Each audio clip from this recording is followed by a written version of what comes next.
জার্মানির এক নামকরা ব্যাংকে ব্যাংক ডাকাতির সময় ডাকাত দলের সর্দার বন্দুক হাতে নিয়ে সবার উদ্দেশ্যে বলল, কেউ কোনো নড়াচড়া করবেন না। টাকা গেলে যাবে সরকারের, কিন্তু জীবন গেলে যাবে আপনার। আর তাই ভাবনা চিন্তা করে আপনার পরবর্তী পদক্ষেপ ঠিক করুন। এই কথা শোনার পর সবাই শান্ত হয়ে চুপচাপ মাথা নিচু করে শুয়ে। এই ব্যাপারটাকে কি বলে জানো? মাইন্ড চেঞ্জিং কনসেপ্ট, অর্থাৎ মানুষের ব্রেইনকে আপনার সুবিধা অনুযায়ী অন্যদিকে কনভার্ট করে ফেলা। সবাই যখন শুয়ে পড়েছিল তখন এক সুন্দরী মহিলার কাপড় অসাবধানতা বশে তার পা থেকে কিছুটা ওপরে উঠে গিয়েছিল। এমন সময় ডাকাত দলের সর্দার তার দিকে তাকিয়ে চিৎকার করে বলে উঠল, আপনার কাপড় ঠিক করুন। আমরা এখানে ব্যাংক ডাকাতি করতে এসেছি, রেপ করতে না। এই ব্যাপারটাকে বলে বিইং প্রফেশনাল, অর্থাৎ আপনি যেটা করতে এসেছেন সেটাই করবেন। যতই প্রলোভন থাকুক অন্যদিকে মনোযোগ দেওয়া যাবে না। যখন ডাকাতরা ডাকাতি করে তাদের আস্তানায় ফিরে এলো তখন এক ছোট ডাকাত MBA পাশ করা পর্যন্ত পড়াশোনা করেছে। সে বলল, বস চলেন টাকাটা গুনে ফেলি। ডাকাত দলের সর্দার মুচকি হেসে বলল, তার কোনোই প্রয়োজন নেই, কেননা একটু পরে টিভি ছাড়লে নিউজ চ্যানেলগুলোই বলে দেবে আমরা কত টাকা নিয়ে এসেছি। ডাকাতরা চলে যাওয়ার সাথে সাথেই ব্যাংকের এক কর্মচারী ব্যাংক ম্যানেজারের কাছে ছুটে এসে বলল, স্যার তাড়াতাড়ি চলেন, পুলিশকে ফোন করি। এখনই ফোন করলে ওরা বেশি দূর যেতে পারবে না। ব্যাংক ম্যানেজার কর্মচারীকে থামিয়ে দিয়ে ওদেরকে আমাদের সুবিধার জন্যই এই 20 মিলিয়ন টাকা নিয়ে যেতে দেওয়া উচিত। তাহলে আমরা যে 70 মিলিয়ন গরমিল করেছি তা এই ডাকাতির ভিতর দিয়েই চালিয়ে দেওয়া যাবে। এই ব্যাপারটাকে বলে সুইম উইথ দ্য টাইড, অর্থাৎ নিজের বিপদকেও বুদ্ধি দিয়ে নিজের সুবিধা হিসেবে ব্যবহার করা। কিছু সময় পরেই টিভিতে রিপোর্ট আসলো, ব্যাংক ডাকাতিতে 100 মিলিয়ন টাকা লোপাট। ডাকাতরা সেই রিপোর্ট দেখে বারবার টাকা গুনেও 20 মিলিয়নের বেশি বাড়াতে পারল না।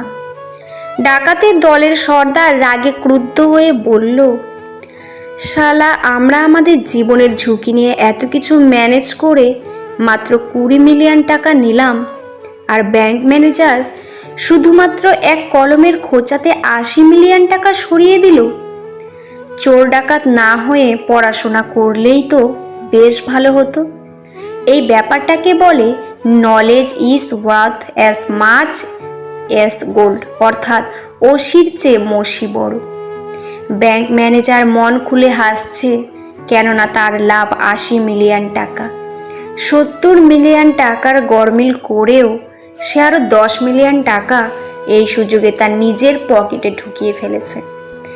এই ব্যাপারটাকে বলে seizing the opportunity, daring to take risk, অর্থাৎ সুযোগ থাকলে তাকে কাজে লাগানোই উচিত।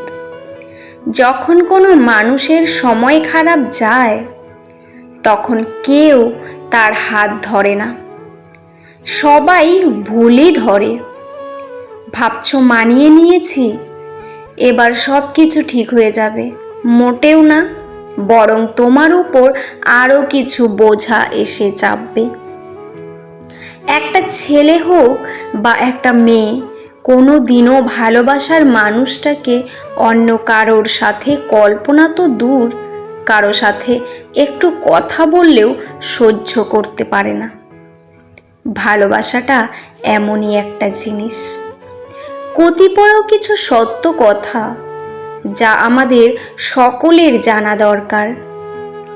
পাথর শক্তিশালী, কিন্তু লোহার সাহায্যে তা ভাঙা যায়।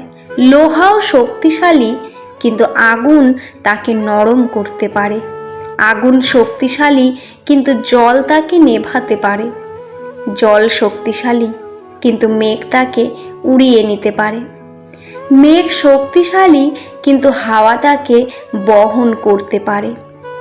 বাতাস শক্তিশালী, কিন্তু মানুষ তা বহন করতে পারে। মানুষ শক্তিশালী, কিন্তু ভয় তাকে দুর্বল করতে পারে।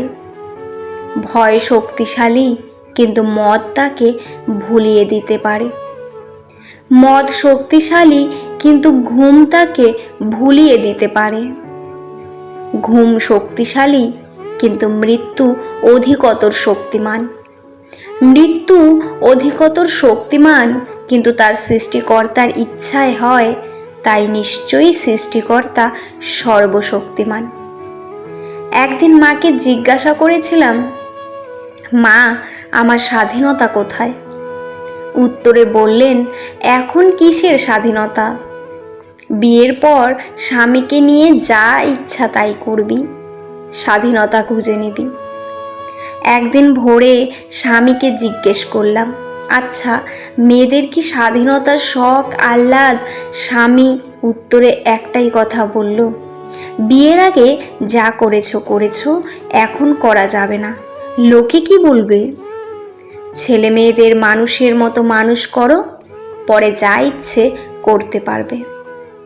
আজ আমার ছেলের বয়স 20-তে পা দিল। বললাম, আচ্ছা বাবা, মায়েদের স্বাধীনতা কোথায় বলতে পারিস? ছেলে আমার মস্ত বড় গম্ভীর মুখে উত্তর দিল, এখন কি আর ওই বয়স আছে নাকি যা ইচ্ছে করবি? অনেক কিছুই করেছো জীবনে, এবার আমাদের মতো করে চলার চেষ্টা করো। আপনি জানেন, মেয়ে মানুষের স্বাধীনতা হয় না, ঘর হয় না। তারা মানিয়ে নিতে নিতে, তার স্বার্থের সবটুকু দিতে দিতেই মৃত্যুবরণ করে। হাঁপিয়ে গেলেও থামা যাবে না, কারণ তুমি নারী। মাঝপথে কারোর হাত ছাড়া যাবে না, কারণ তুমি নারী। সমাজের কোনো নিয়ম ভাঙা যাবে না, কারণ তুমি নারী। একবারের বেশি ভালোবাসা যাবে না, কারণ তুমি নারী। কষ্ট হলেও প্রমাণ করতে হবে, কারণ তুমি নারী। পুরুষকে খুশি করতে হবে, কারণ তুমি নারী। এক জাহাজের ইঞ্জিন চালু হচ্ছিল না। জাহাজের মালিক অনেক ইঞ্জিনিয়ারকে দেখিয়েছেন, কিন্তু কেউ তা ঠিক করতে পারেনি। তাই তিনি 40 বছরের অভিজ্ঞতা সম্পন্ন একজন মেকানিক্যাল ইঞ্জিনিয়ার নিয়ে এসেছেন। তিনি খুব সাবধানে ইঞ্জিন পরিদর্শন করেন। উপর থেকে নিচে কিছুক্ষণ দেখার পর লোকটি তার ব্যাগ থেকে একটি ছোট্ট হাতুড়ি বের করল। হাতুড়ি দিয়ে আলতো করে একটা আঘাত করলেন, সাথে সাথে ইঞ্জিন চালু হয়ে গেল।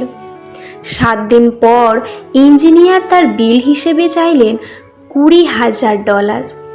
জাহাজের মালিক বলল, আপনি তো এখানে তেমন কিছুই করেননি, এত বিল আসলো কেমন করে? তারপর ইঞ্জিনিয়ার বললেন, হাতুড়ি দিয়ে বাড়ি মারার বিল $2, কিন্তু কোন জায়গায় মারতে হবে, মানে জায়গা বরাবর মারার জন্য $1998। গল্প থেকে শিক্ষা, আপনার পরিচিত অভিজ্ঞতাকে কখনো তুচ্ছ মনে করে 5 মিনিটের কাজ ভেবে 5 টাকায় করবেন না। এতে আপনার ডিমান্ড আপনি নিজে কমাচ্ছেন। অভিজ্ঞতা অর্জন করতে আপনাকে কঠোর পরিশ্রম করতে হয়েছে, সেই পরিশ্রমের মূল্য দিতে শিখুন। বন্ধুরা, ভিডিওটি কেমন লাগলো অবশ্যই কমেন্টে জানাবেন। ভিডিওটি ভালো লাগলে চ্যানেলটি সাবস্ক্রাইব করবেন, পাশে থাকা বেল আইকনটি প্রেস করে দেবেন। আপনারা ভালো থাকবেন, সুস্থ থাকবেন আর নিজেদের যত্ন নেবেন। পরবর্তী একটি নতুন ভিডিও নিয়ে আবার আসব। ধন্যবাদ।